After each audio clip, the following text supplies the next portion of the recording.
नमस्कार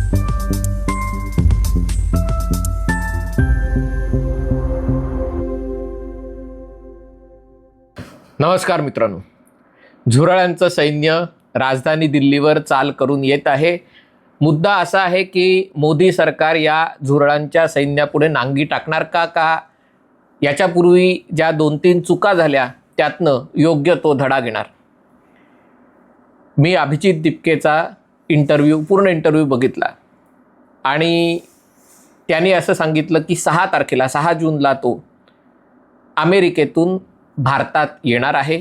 कारण एका प्रकारे स्वातंत्र्यवीर सावरकरांशी आपला संबंध जोडण्याचा प्रयत्न त्यांनी केला। अर्थात काही विचारधारेचा कुठलाही संबंध नाही आहे, पण त्याचं म्हणणं आहे की मी हे सगळी चळवळ सुरू केली आणि लोकांना जर मैदानात उतरायचं असेल तर मी ही चळवळ सुरू करणारा अमेरिकेत सुखासीन आयुष्य जगून मी लोकांना कसं सांगू शकतो की तुम्ही या अन्यायाविरुद्ध, या परीक्षा पद्धतीतल्या जो सगळा गोंधळ आहे, घोटाळा आहे, त्याच्याविरुद्ध तुम्ही आंदोलन करा आणि मी अमेरिकेत बसून राहीन, हे माझ्या मनाला पटत नव्हतं। फार तर काय होईल, अटक होईल। पण म्हणून मी ठरवलं, म्हणजे सावरकरांचं मी अशासाठी म्हटलं कारण एका प्रकारे स्वातंत्र्यवीर सावरकर हे ब्रिटिशांविरुद्ध क्रांतिकारकांची जी एक फॅक्टरी उघडण्यात आली होती, त्याचे प्रणेते कोण होते तर सावरकर होते। कारण लंडनमध्ये बसून त्यांनी साहित्य निर्मिती, बॉम्ब निर्मिती, पिस्तुलं पाठवणं, या सगळ्या गोष्टी ते लंडनमध्ये बसून करत होते। पण ते स्वतः कुठल्याही गुन्ह्यामध्ये थेट सहभागी नव्हते आणि त्यामुळे नंतर ते जेव्हा फ्रान्समध्ये गेले आणि शेवटी ते तिकडनं ब्रिटनमध्ये आले, कारण आपण दुसऱ्या देशात राहून आपले समर्थक, आपले पाठीराखे पकडले जात आहेत हे त्यांना बघवेना। आता अभिजित दिपके त्याचं म्हणणं आहे की 6 जूनला तो येणार आहे। आल्यावर तो थेट एअरपोर्टवरनं पोलीस स्टेशनला जाणार आहे आणि तिथे परवानगी घेऊन घटनेच्या चौकटीत राहून जंतर मंतर, जे एका प्रकारे प्रोटेस्ट साईट आहे, म्हणजे कोणालाही कुठलंही आंदोलन करायचं असेल तर ते जंतर मंतरला आंदोलन करू शकतात आणि त्यामुळे जंतर मंतर येथे ते आंदोलन करणार आहेत। त्याचे काही समर्थक म्हणायला लागले की तुम्ही सगळ्यांनी विमानतळावरच या, कारण तो येताच क्षणी त्याला अटक केली जाईल। त्याचं स्वतःचं म्हणणं आहे की मी असं काहीही घटनाबाह्य असं काही करत नाही आहे, मला कोणी सोरोसनी वगैरे पैसा दिलेला नाही आहे, माझा काही कोणाशी संबंध नाही आहे, मी जाणीवपूर्वक सांगतोय की राजकीय लोकांना या चळवळीत स्थान नाही आहे, ही चळवळ संपूर्णतः अराजकीय आहे आणि त्यामुळे मोदी सरकार याचा सामना कसा करणार हा एक प्रश्न आहे। आता मी सांगतो, हे ज्याला डीप स्टेट म्हणतात त्याच्या डोक्यातून हे अभिजित दिपकेसारखी चळवळ कशी काय आली, तर लक्षात घ्या मित्रांनो, जगात सगळीकडे आणि भारतच त्यातल्या थोडासा अपवाद असेल, पण तामिळनाडूमध्ये आपण हे होताना बघितलं जिथे भाजपा मजबूत नाही आहे। पण बाकी ब्रिटनमध्ये बघा, प्रस्थापित दोन्ही पक्ष लयाला चाललेले आहेत, नवीन पक्ष उदय होतोय। जर्मनीमध्ये दोन्ही प्रस्थापित पक्ष डावे उजवे खड्ड्यात गेलेले आहेत, नवीन पक्ष अल्टरनेटिव्ह फॉर डॉइचलँड पुढे येतोय, फ्रान्समध्ये नॅशनल रॅली पुढे येतोय। अमेरिकेतही एका प्रकारे रिपब्लिकन पक्षात चार्ली कर्क सारखा, त्याची हत्या झाली, पण त्याच्यासारखे विचार मांडणारे लोक लोकप्रिय होत आहेत आणि त्याच्यातनं अनेकांनी अंदाज बांधला आणि त्याच्यामध्ये अण्णामलाई हे देखील आहेत, हे लक्षात घ्या। अण्णामलाई याच्यामध्ये आहेत, ज्यांना असं वाटतं की जे सगळे प्रस्थापित पक्ष आहेत ते आजच्या काळातल्या राजकारणात कालबाह्य झालेले आहेत।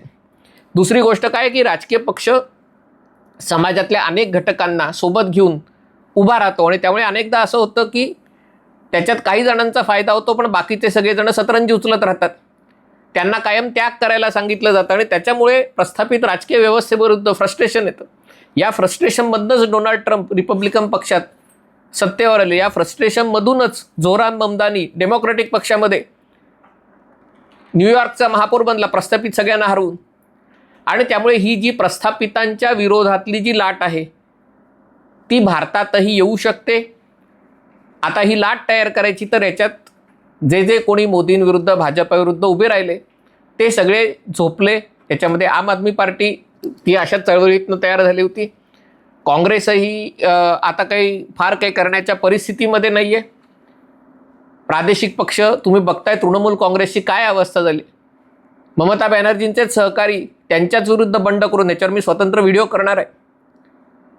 आणि असं असताना एक असा कोणतीही पार्श्वभूमी नसलेला चेहरा त्याला पुढे करून, आणि या लोकांना बरोबर अंदाज आहे की मोदी सरकार ह्या आंदोलनाला चिरडण्याचा कशा प्रकारे प्रयत्न करू शकेल.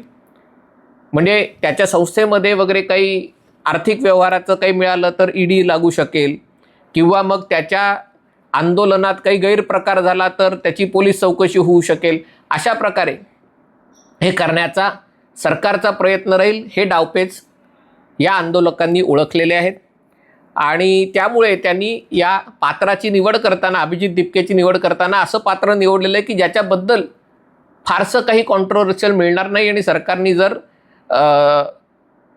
हे आंदोलन चिरडायचा किंवा त्याला देशद्रोही वगैरे दाखवायचा प्रयत्न केला तर हे जे सगळे निर्भय गँग आणि या बाकीच्या सगळ्या NGO गँग जी एरवी काँग्रेससोबत उभी राहते आणि कदाचित काँग्रेसही या सगळ्यामध्ये उतरतील. म्हणजे हे शेतकरी आंदोलन आणि याच्या आधी जमीन अधिग्रहण कायदा या दोन्ही वेळेला जसं मोदी सरकारला माघार घ्यायला भाग पाडलं, तशा प्रकारे मोदी सरकारला सार्वजनिकरित्या ह्युमिलेट करून त्यांना एका प्रकारे अपमानित करण्याचा आणि वर पुन्हा राजा भिकारी माझी टोपी घेतली, राजा घाबरला माझी टोपी दिली, अशा प्रकारचा आव आणण्याचा प्रयत्न केला जात आहे. आता या आंदोलनाकडे सरकारने कशा प्रकारे बघावं हा शेवटी सरकारचा प्रश्न आहे. पण या लोकांना असं वाटतं की मोदी सरकारचा कच्चा दुवा असा आहे की जी गोष्ट महाराष्ट्रात होते, म्हणजे त्या बाबतीत मुख्यमंत्री देवेंद्र फडणवीसांचं कौतुक करायला पाहिजे की कोणी उठतं, काही बोलतं, व्यक्तिगत चिखलफेक करतं, परिवार, पत्नीबद्दल, मुलीबद्दल, त्यांच्या स्वतःच्या शरीराबद्दल कोणीही काही बोलतं. फडणवीस थंड राहू शकतात आणि या सगळ्याकडे दुर्लक्ष करून या सगळ्यांना मात कशी द्यायची हे त्यांना कळतं. तीच गोष्ट महाराष्ट्रातल्या इतर पक्षात आहे. म्हणजे विलासराव देशमुख होते तेव्हाही त्यांनाही ही जमायची, शरद पवारांनाही जमते, महाराष्ट्रातल्या सगळ्या राजकीय लोकांना हे जमते. पण ती गोष्ट मोदींना जमतेच असं नाही, कारण त्यांची एक प्रतिमा निर्माण झाली आणि या प्रतिमेला छेद द्यायचा प्रयत्न केला की ते अस्वस्थ होतात. असा कच्चा दुवा या लोकांनी शोधून काढलेला आहे आणि त्यामुळे या कच्च्या दुव्यावर हल्ला करण्याचा अभिजित दिपकेच्या माध्यमातून प्रयत्न. आणि त्यामुळे या लोकांना माहिती आहे की आता लगेच भाजप समर्थक त्याला देशद्रोही ठरवण्याचा प्रयत्न करतील, त्याच्या अकाउंटमधनं बाहेरनं पैसा आलाय असं करण्याचा प्रयत्न करतील, त्याच्या आंदोलनात सहभागी असलेला कोणी महिलांची छेडछाड केला असं काहीतरी करण्याचा प्रयत्न करतील. हे लोक तयारीने आलेले आहेत आणि त्यामुळे यावेळेला मोदी सरकारलाही तयारीने आणि चातुर्याने या सगळ्यांचा सामना करावा लागेल. कारण हे टायमिंग योगायोग नाही आहे.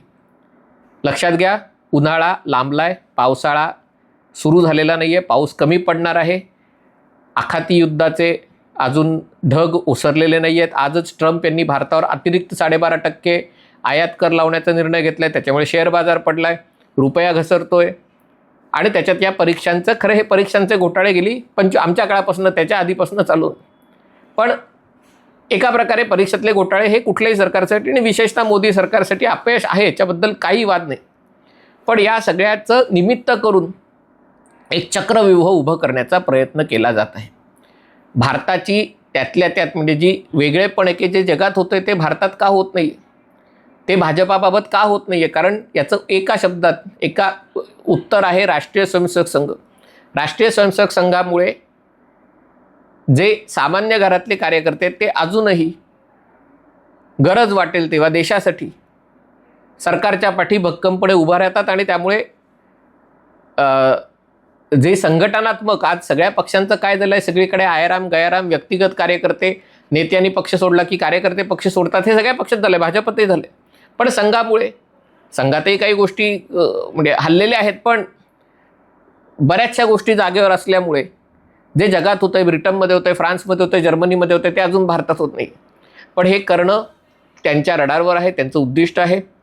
मोदी सरकार लक्ष आहे. भारताच्या सध्याच्या परिस्थितीचा फायदा घेऊन भारतात अराजकता माजवण्याचा डाव आहे. फक्त हा अराजकता माजवताना आपण काही केलेलं नाही, आपण सगळं कायद्याने घटनेच्या चौकटीत राहून आपण फक्त विद्यार्थ्यांची व्यथा म्हणतोय असं दाखवण्याचा प्रयत्न करतोय. आणि त्यामुळे त्याच्यावर तुम्ही कुत्र्यासारखे भुंकत सुटणार, त्यांना तुम्ही विलन ठरवणार का, त्यांना जसं जुडोमध्ये करतो त्याच्या शत्रूच्या ताकदीने त्याला मात देतो, त्याला धोबीपछाड देतो, असं करणार.